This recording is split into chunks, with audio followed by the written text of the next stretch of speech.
Chelsea just shocked the world, crushing the outright favourites PSG in the Club World Cup final, and it's all thanks to an incredibly well-executed game plan from Enzo Maresca. PSG could not cope with Chelsea's extremely dynamic defensive shape, with any player being ready to form the defensive line, and leaving PSG absolutely no space in midfield. And in possession, there was one key space PSG had no idea how to stop. Let's take a look. Welcome back to Football Meta. I think few people would have predicted the scoreline before kickoff. PSG had only conceded one goal in the whole competition, demolishing big names like Bayern Munich and Real Madrid on their way to the final. While Chelsea, on the other hand, whilst they did look pretty impressive in the knockout stages, they didn't even finish first in their group, and were yet to face a big European team. But frankly, that was one of the best Chelsea performances I've seen in years, with some unbelievable individual performances and an absolutely perfect tactical game plan from Enzo Maresca. In fact, the first thing I want to talk about is Chelsea's dynamic defensive structure, and how it gave PSG no room to do what they do best.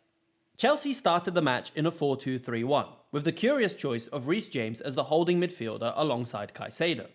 We'll look at the brilliant impact this had in possession later on, but defensively speaking, Caicedo and Reece James would follow João Neves and Fabian Ruiz consistently, not giving them any chance to rotate. As PSG looked to build, they would drop into a wide back four, with Vitinha also coming deep to try and receive the ball. Initially, he would have space between the front two of Fernandes and João Pedro to rotate possession. But as he would move up the pitch, depending on which side they were building down, either Caicedo or James would step forward to close him down. And Chelsea's defensive line would break with one of the centre-backs pushing forward to close down any player in midfield. There's some great examples of this early on in the match, with Reece James covering a lot of ground to put pressure on Vitinha, with Fabian Ruiz then being closed down by Chalobah, leaving the back line in a 3v3. It led to a mixed system from Chelsea, as it was man-marking in the centre of the pitch, but a slightly more zonal first press and in the spaces out wide. But what's more curious is how it led to an extremely dynamic defensive line. Because as we know, PSG are a team that rotate continuously. Players start in midfield but will rotate into attack, and even the front three have the freedom to move into deeper positions. So Chelsea were continuously swapping positions and changing which way they formed the back line. There are countless examples of the different positions being taken up by the Chelsea defence, but whoever steps into the back line was then keeping the same shape in an organised way, which is extremely difficult to do consistently.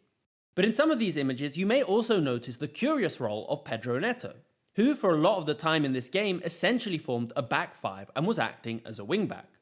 This is because of how PSG want to use Hakimi, often being the main source of width, with the right winger Doué moving centrally more often. As PSG looked to control possession, they would shift to a back three, and Hakimi would push forward on the right. And by having Neto sacrifice himself more often in the defensive line, it allowed Cucurella to stay tighter to Doué and follow his rotations more closely. And it also meant there was an extra player to form the backline if Cucurella was to step forward. On a few occasions in the first half, PSG were able to find some space on this flank by timing their runs and finding a player in behind, but they weren't able to create any meaningful chances. In a deep position, it meant Chelsea were often in a 5-3-2 shape and closed off any chances of central progression. If PSG did attempt to move centrally, then Caicedo and Reece James were absolutely perfect in this game, and were quick to close down any player in the centre. As PSG was struggling to find space in the middle, Dembele was dropping deeper and deeper off the defensive line to receive the ball, often hovering around the left channel. In this position, he did cause some small issues for Chelsea, especially because of this fluid defensive system. For example, in this clip in the first half, we can see how Chalobah has stepped forward to follow Kvaratskhelia movement in the centre, and Chelsea don't effectively cover the movement of Fabian Ruiz behind the defensive line. This leaves them completely exposed, and was saved thanks to a brilliant interception from Cucurella, who's ready to stop the ball back across the box from Doué. In the second half, Chelsea did drop a bit deeper in the pitch when defending, which meant players like Vitinha had more time on the ball to push forward, and on a few occasions did break through the centre, often leading to some long-range efforts or play shifting out wide. But barring a big chance from Dembele early on in the second half, Chelsea defended perfectly, and were helped out by a brilliant performance from Sanchez in goal. But Sanchez didn't just pull out a few great saves, and he was incredible on the ball as well, and a key reason why Chelsea was so dominant in the opening 45 minutes. We've all seen how aggressive PSG want to be when the opposition is building. Specifically, Dembele is tasked with rushing the keeper constantly throughout the 90 minutes. But in this game, Robert Sanchez remained completely unfazed, and Chelsea had a very clear objective from this position. Interestingly, Chelsea would play with Sanchez nearly entirely coming from left to right, ensuring the balance for PSG was more shifted to Chelsea's left flank, and there was more space on the right for Chelsea to exploit. For example, in this clip, I found it curious how Chelsea decided to not rotate with Sanchez from this pass coming from the right, but there's been a few occasions this season where Sanchez has been trapped on his weak foot. So by not putting him in this tricky position entirely, it meant he had a much bigger impact on the ball, and Dembele was left chasing shadows. As Chelsea would rotate the ball to Sanchez, he would stay deep and opposite to the player that passed it to him, allowing him to have much more time on the ball before Dembele could close him down. This meant Sanchez could move the ball onto his stronger right foot, and from here he was consistently looking for this channel on the right, mostly for Malo Gusto pushing forward, but at times even Cole Palmer or Joao Pedro moving into this position. This is exactly what led to the opening goal, with Gusto able to force a mistake from Mendes, before moving forward and eventually finding Palmer on the edge of the box who slots his shot past Donnarumma.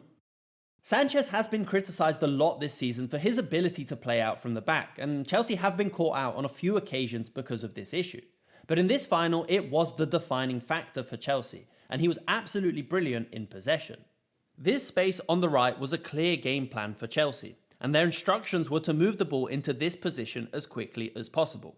Maresca would have Joao Pedro move over to this flank to leave PSG's defence out of shape, and would play the ball into this space consistently. For their second goal, it comes after Chelsea were able to regain possession in the centre of the pitch, and caught PSG off balance as Mendes had pushed forward to join the attack. From here, a quick ball into space for Palmer to chase, with Vitinha not daring to tackle Palmer, eventually falling for the dummy with Gusto overlapping, and once again Palmer slotting nicely in the bottom corner. Even their third goal came exactly from this space on the right flank, this time thanks to a perfectly timed rotation, meaning Mendes couldn't step off his line to close down Palmer, with Kvaratskhelia not following the movement of Malo Gusto on the flank. As Palmer is unchallenged all the way until outside the box, a perfectly weighted pass for Joao Pedro who chips his shot over Donnarumma to effectively finish off the game in the first half. The few moments where Chelsea were able to dominate possession high up the pitch, we saw their 2-3-5 shape, with this middle line of Cucurella, Caicedo and James being a sort of defence before the defence, counter-pressing relentlessly and not allowing PSG to create any dangerous counterattacks. The second half from Chelsea was slightly more contained as they looked to defend in a deeper position and create some opportunities from counters, with Liam Delap having a great impact from the bench, forcing two excellent saves from Donnarumma, before PSG eventually lost their heads a bit in this final. Overall, Maresca has seriously proven the doubters wrong, and this end to the season has set up Chelsea brilliantly for the start of the next Premier League campaign. But how far do you think they can go? Leave your thoughts in the comments down below.